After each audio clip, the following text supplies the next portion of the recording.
Well, it will be an interesting few months ahead for state lawmakers. Interesting and difficult. Between now and May 23rd, the legislature will tackle many challenges. Solving a $6.2 billion budget shortfall heads that list. District 12 Senator Paul Gazelka held a town hall meeting in Brainerd this weekend to get a feel for what people in his district would like to see happen. Our Becky Parker gives us some of the key points from that discussion.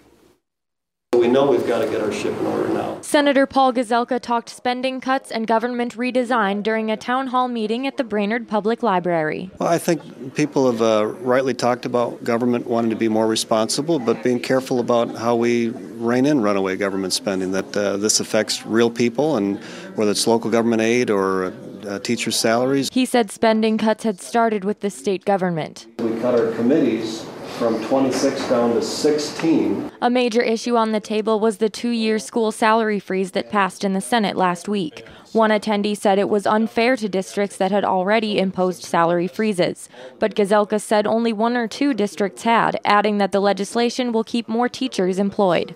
How do we grapple with a $6 billion shortfall? Some in attendance came to share their own concerns. One man who chose to remain anonymous talked about expanding gambling statewide. I'm a very strong believer in we need to legalize gambling to benefit ourselves. There's issues related to having the tribes having most of the gaming opportunities. So there's small town bars, they want to expand their gambling.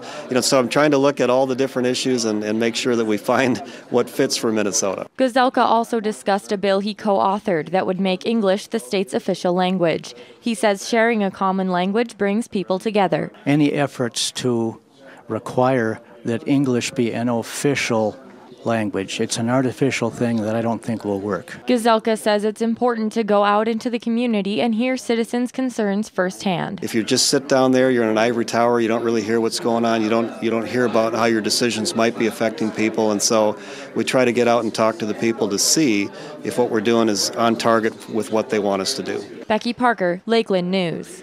District 12B Representative Mike Lemure was also scheduled to attend but was unable due to a funeral.